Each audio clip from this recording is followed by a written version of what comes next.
When you first arrive to Japan, specifically Tokyo, chances are you're probably going to want to explore. I know I certainly did, and you will at once find yourself overwhelmed by all the different choices that you have. Now, I've been here about, 6 coming up on 7 years, so I thought the time had finally arrived for me to offer my top 5 places that I think are must-check-out locations if you come here. And I think they're really good, especially because there's so much personality in each neighborhood that you go to. Each one that we check out today is going to show you a different face of the city and just how much variety is to be found here if you know where to look.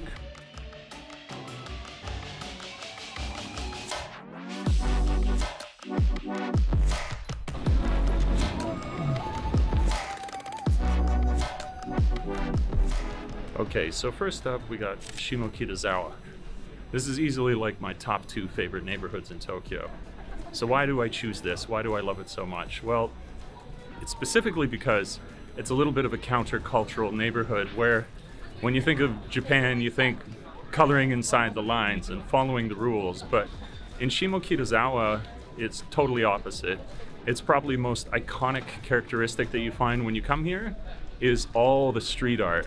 Wherever there's a door closed, there's some beautiful art on it. Whenever there's an alleyway, there's art down that alleyway. There's an incredible amount of freedom of expression here that shows just how the Japanese are not one note. There's a great variety, and there's a great variety to find here. Also, with a little bit of exploring, you can find it's Hayao Miyazaki's relative runs a cream puff factory here, and can confirm, absolutely delicious. So if you want something a little more hip, a little more indie, a little more unexpected for what you thought you were going to see when you come here, then Shimokitazawa is an absolute must visit.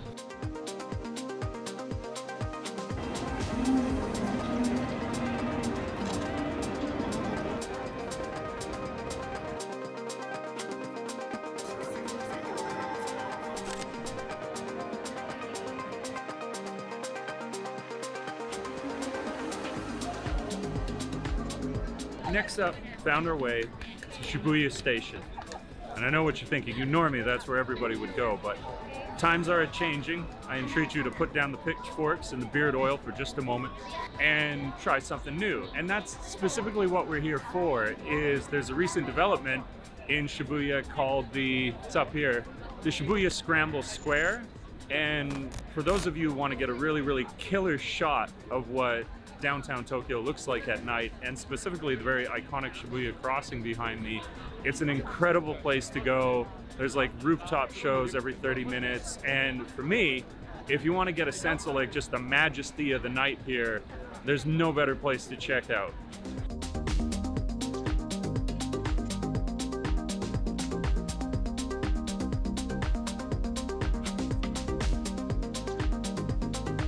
Once you get up to the 40th floor, then you can buy your tickets at the counter here. It's like 2,000 yen for an adult.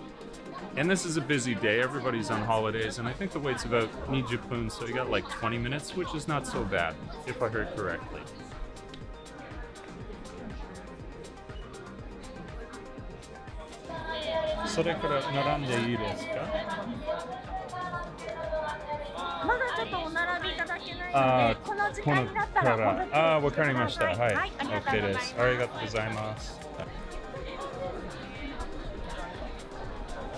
Okay, so I got my ticket, 20 bucks like I was saying, and now the way that they work it, probably because it's so crazy busy right now, is I have a time that I can line up to get up to the top. So you buy your ticket and then you chill for a little bit, where right now it is 20 to 6. I'm allowed to go and line up at 6:40. So I gotta kill some time, but with the magic of editing, this is no problem.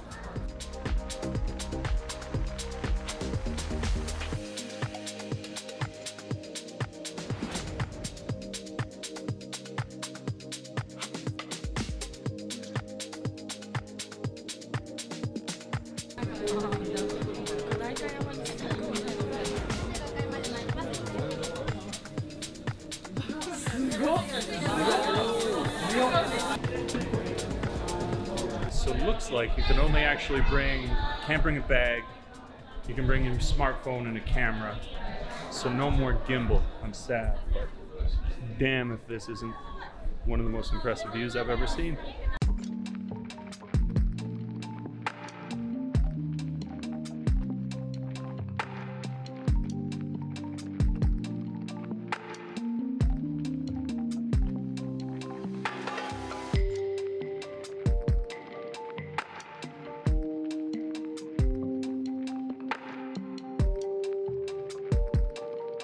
Alright, I went searching some half-decent lighting. I think I found it. So the grand conclusion from coming here is, it's amazing. And I would definitely recommend it, perhaps most of all, as a date spot. You want to come up here, 20 bucks, get one of the most incredible views you've ever seen in Tokyo. It's worth it.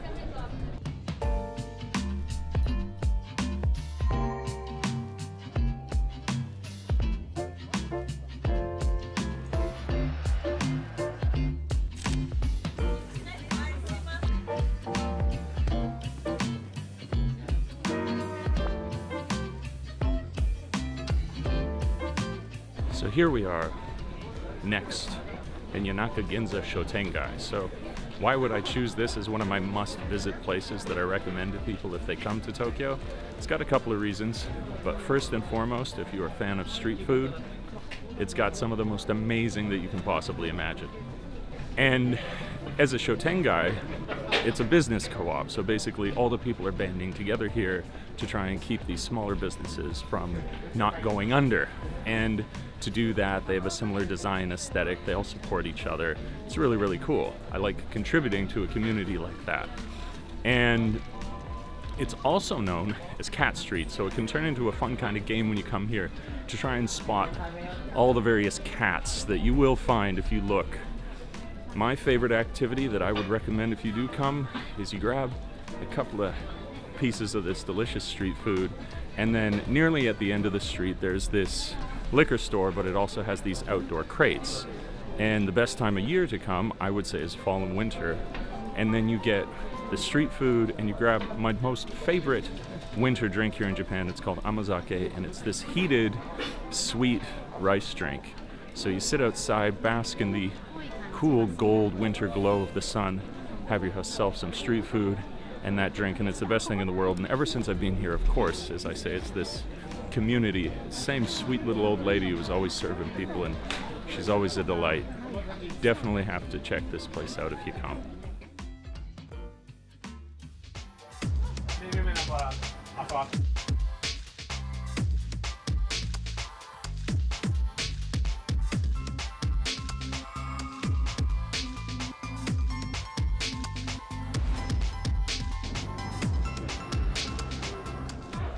Welcome to what lurks behind me, that which is called Omoide Alley. So this is hands down one of my favorite places to go, but not usually for why people come here. A lot of people are coming here for taking pictures, and I'll touch on that later. But if you love yakitori, that is the Japanese meat on a stick, this is the like raw street drinking, down and dirty, true blue, genuine experience that you can have in downtown Tokyo in this alley. It's awesome because it's connected to the elements, be that cement and electric lights, so the elements of the city anyways. It's a really, as I say, like raw personal experience. All of the restaurants here are nearly spilling out into the alleyway that they occupy. So an experience like none other. If you want to have something that is definitely not, let's say, fine dining and a little more salt of the earth, then you're gonna love coming to here. And all the food is amazing. Grab a bunch of Nama beers. Yeah, have a wild night. If you want the wild night, this is where to go. Second to that, I talked about photography. Because of the dimensions of it, it's this really narrow alley, and it's interestingly decorated. It's really, really good for snapping shots, but if you do come, there's a number of shots that it's so ubiquitous here, people taking pictures, that they don't want you to take pictures. So for the areas that you can, you got to be sensitive to that. You want to be considerate of people. Like I even saw this evening in there, there's like people who are snapping shots next to people's heads as they eat. And of course that's maddening. And if we want to be continued to be allowed here and to film and take pictures, then we need to be considerate of everybody there. So come down, enjoy the food, enjoy taking some shots. But as always, let's be kind to our fellow men and women around us.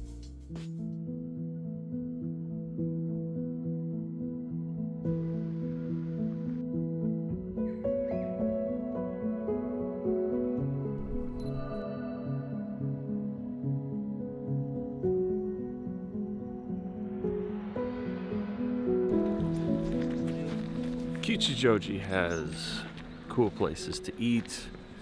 It has busy shopping centers. It's got a lot of craft beer. But none of these are the reason that I would actually come back here or recommend it as one of the top 5 places that you should visit. Albeit that those are great, the reason that I keep coming back is because of Inokashira Park, which is easily, in my opinion, one of the most beautiful green spaces that you can find in Tokyo anywhere. And you do have options. There are other places that you could go. For example, the big one is obviously at Ueno Station. You have Yoyogi Park. But the huge difference between Yoyogi Park at Ueno Station and Kichijoji is the scale of the space. Where in Yoyogi you have these big, huge open spaces. Totally different here. When you walk around Kichijoji, you notice immediately that everything is a little more overgrown. Everything is much more intimate. And so for relaxing and having a really busy day, and being out in the open after being in the tight closed streets of, say, Harajuku or something, Yoyogi Park is great. But if you're walking around with a friend, you're lost in deep conversation, then there is no better place to explore than Kichijoji Inokashira Park. It's amazing for having one of the best conversations you've ever had.